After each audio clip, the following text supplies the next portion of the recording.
एक जोरदार धमाका हुआ और पुलवामा की सड़कों पर जैसे कयामत आ गई।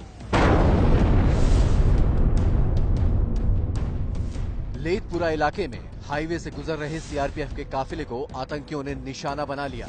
धमाके के ठीक बाद मौके का मंजर दिल दहलाने वाला है। तस्वीरें आपको बेचैन कर सकती हैं। बख्तरबंद गाड़ी के चीथड़े उड़ चुके हैं। चारों तरफ खून और जवानों के जिस्म के टुकड़े बिखरे हैं। गाड़ियों का लोहा कागज की चिंदियों की शक्ल में सड़क पर फैला हुआ है। हम इस वक्त अवंतीपुरा के इलाके में है। नेशनल हाईवे का ये इलाका है जहां पे यहाँ अभी एक ब्लास्ट हुआ है, जिस कुछ ही दूरी पर यहाँ इस वक्त जो है पूरे के पूरे इलाके को घेर लिया गया है। मैं आपको बता दूं कि इस इलाके में जो ब्लास्ट हुआ था वो आईईडी ब्लास्ट था और लगातार सिक्योरिटी फोर्सेस की गाड़ियां इस तरफ चल रही हैं। पूरे इलाके को घेर लिया गया है।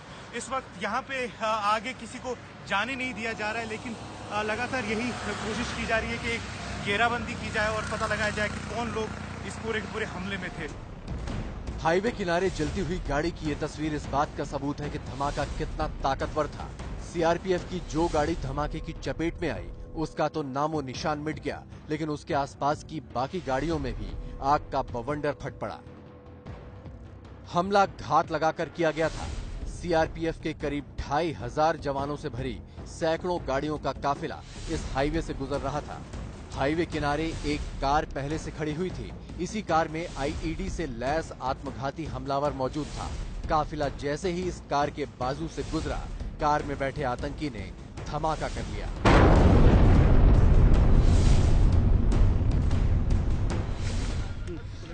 There was a terror incident. The CRPF convoy, which was coming from Jammu and going towards Srinagar, was attacked. We have suffered damage to the vehicle as well as to the men. We suspect that it was a vehicle-bound attack. Car में सवार आत्मघाती हमलावर की पहचान हो चुकी है। आदिल अहमद डार नाम का ये आतंकी जैश ए मोहम्मद का गुर्गा था और पुलवामा के ही काकपुरा का रहने वाला था। काफिले की इस गाड़ी का हाल देखिए। लोहे की मोटी चादर छलनी हो चुकी है। कार में हुए आईईडी धमाके से निकले लोहे के टुकड़ों ने गाड़ियों का ये हाल किया है। शुरुआत में आशंका जताई जा रही थी कि काफिले की बाकी गाड़ियों पर गोलियां बरसाई गईं, लेकिन गाड़ियों का ये हाल असल में कार में हुए धमाके का ही नतीजा है। पुलवामा में हुआ ये हमला पिछले कुछ सालों में कश्मीर में सुरक्षा बलों पर हुआ सबसे बड़ा हमला है। शहीदों की संख्या उरी हमले से भी ऊपर जा चुकी है। ये पाकिस्तान के आतंकवादियों की कायराना हरकत है। ये पाकिस्तान के दरिंदे आतंकवादियों ने छिप के पीठ पर वार किया है। इन आतंकवादियों के सीने में गोलियां ठोकेंगे, बच नहीं पाएंगे। जिस तरीके से भारतीय सेना ने, हमारे सीआरपीएफ के जवानों ने, एसएसबी ने, Jammu Kashmir police, ITBP, ISF के जवानों ने मिलकर कश्मीर घाटी में ऑपरेशन ऑल आउट शुरू किया है। हाईवे पर जिस जगह ये हमला हुआ उसके दूसरी तरफ बाजार है। हमले के वक्त दुकानें खुली हुई थीं, लेकिन जैसे ही कान फोड़ू धमाका हुआ, बाजार में अफरा तफरी मच गई। लोग जान बचाकर इधर उधर भागने लगे। आनन फानन में दुकानों के शटर गिरने लगे। हमले के तुरंत बाद फायर ब्रिगेड की गाड़ियां और सुरक्षा बलों की दूसरी टुकड़ियां मौके पर पहुंच गईं। करीब 40 जवान बुरी तरह जख्मी हुए हैं। इन्हें सेना के अस्पताल में भर्ती कराया गया है। गौर करने वाली बात यह है कि भारी बर्फबारी के चलते हाईवे 7 दिनों से बंद था। इसके बाद कल यानी 13 फरवरी को ही इसे खोला गया था।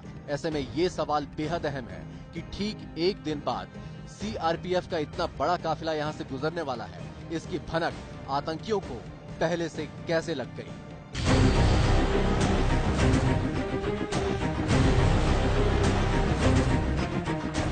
जिस आतंकी हमले से देश गहरे आक्रोश में है, उस कायरतापूर्ण हमले का मास्टरमाइंड यही राक्षस है। आदिल अहमद डार, जैश ए मोहम्मद का आतंकवादी, पुलवामा के काकपुरा का रहने वाला। बताया जा रहा है कि ये वीडियो सीआरपीएफ जवानों के काफिले पर हमले से ठीक पहले बनाया गया। जानकारी के मुताबिक आदिल ने ही विस्फोटकों से लदी कार सीआरपीएफ जवानों की गाड़ी से टकराई थी। हमले के ठीक बाद जैश ने वीडियो और बयान जारी कर हमले की जिम्मेदारी ली है।